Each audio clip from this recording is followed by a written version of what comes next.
ഞാൻ എപ്പോഴും അത്ഭുതപ്പെടുന്ന കാര്യം നമ്മളിപ്പോ കാര്യം ഇതൊക്കെ പറഞ്ഞാലും അന്ന് വലിയ ഉരുളൻ പാറക്കല്ലുകൾ വരിക, അന്നത്തെ അരയന്ന വള്ളം, പാട്ട് ഇവര് തുഴഞ്ഞങ്ങോട്ട് പോകുന്ന വള്ളം, മാന്, കടുവ, ഈ ശ്രീരാമേട്ടന്റെ ആശ്രമത്തിലൊക്കെ ചില സിംഹമൊക്കെ വിളിക്കുമ്പോ ഓടലും പോകലും ഒക്കെ ആയിട്ട് അല്ലേ? എന്തൊരു പടമാണ് അതിനകത്തുള്ള ആ പടം. അതിനകത്ത് ആ പാട്ടിൽ ആ കരിങ്കല്ലിൽ വരച്ചിരിക്കുന്ന പല വരച്ചാണെന്ന് ഞാൻ ആർട്ട് ഡയറക്ടർ കൃഷ്ണമൂർത്തിയാണ്. ആർട്ട് ഡയറക്ടർ കൃഷ്ണമൂർത്തി ആണെങ്കിലും അതിന്റെ മറ്റ് സ്കെച്ചസ്, ഈ ചിത്രങ്ങളൊക്കെ ഭരതേട്ടന്റെ വേറൊരു കാര്യം അറിയാം. നമ്മള് പല ഇംഗ്ലീഷ് പടങ്ങളിലൊക്കെ കേട്ടിട്ടുള്ളൂ. ഈ പാറ കഷ്ണം നമുക്ക് ഫീൽ ചെയ്യുന്നത് അതിന്റെ സൈസ് കൊണ്ട്. അത് വല്ല ആർട്ടിസ്റ്റിക് ഒറിജിനൽ പാറയൊന്നും, പക്ഷെ അത് ഒറിജിനൽ പാറ പോലെ തോന്നിക്കുന്നത് എന്തുകൊണ്ടാണെന്നറിയാം? ബാലാജി സാറിന്റെ സ്റ്റുഡിയോ ഉണ്ട്, സുജാത സ്റ്റുഡിയോ.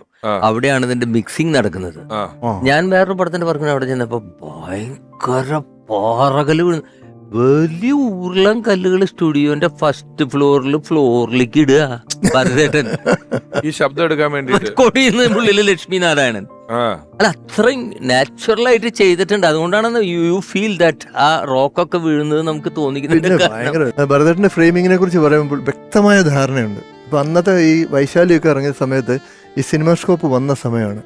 അപ്പോൾ ഒരു ഡയറക്ടറുടെ ഭയങ്കര ഡ്രീമാണ് ഒരു സിനിമാസ്കോപ്പ് പടം ചെയ്യാന്നുള്ളത്. അപ്പം അന്ന് ഭരതേട്ടന് പ്രൊഡ്യൂസർ ഓഫർ ചെയ്തു, അതായത് നമുക്കിത് സിനിമാസ്കോപ്പ് ചെയ്യാമെന്ന് പറഞ്ഞു. അപ്പം മധുവമ്പാട്ടും പറഞ്ഞു നമുക്ക് വേണമെങ്കിൽ അത് ശ്രമിക്കാം. ഭരതേട്ടൻ പറഞ്ഞില്ല, എൻ്റെ ഫ്രെയിം, വൈശാലിയുടെ ഫ്രെയിം 35mm ആണ്. അതാണ് ആ ഒരു ഡയറക്ടറുടെ അത് 15 കൊല്ലം മുമ്പേ ആലോചിച്ച് വെച്ചേക്കുന്നത് അതിനകത്താണ്. അപ്പൊ ഇത്രയും നമ്മൾ ആ പ്രൊഡ്യൂസറെ പടത്തിന്റെ വലിപ്പമൊക്കെ പറയുന്ന സാഹചര്യത്തിൽ നമ്മള് അറ്റ്ലസ് രാമേന്ദ്രൻ സാറിനെ കൂടി ഈ അവസരത്തിൽ ഒന്ന് ഓർക്കേണ്ടതായിട്ടുണ്ട്. അദ്ദേഹമാണ് അന്ന് വൈശാലി രാമേന്ദ്രൻ എന്നായിരുന്നു അദ്ദേഹം അറിയപ്പെട്ടിരുന്നത്. ആ സിനിമ പ്രൊഡ്യൂസ് ചെയ്യുക വഴി അത്രയും വലിയൊരു പടം അന്ന് അതുപോലെ ചെയ്തത് അദ്ദേഹമാണ്. അദ്ദേഹം നമ്മളോടൊപ്പം ഇല്ല. അദ്ദേഹത്തെ ഈ അവസരത്തിൽ ഓർക്കുന്നു.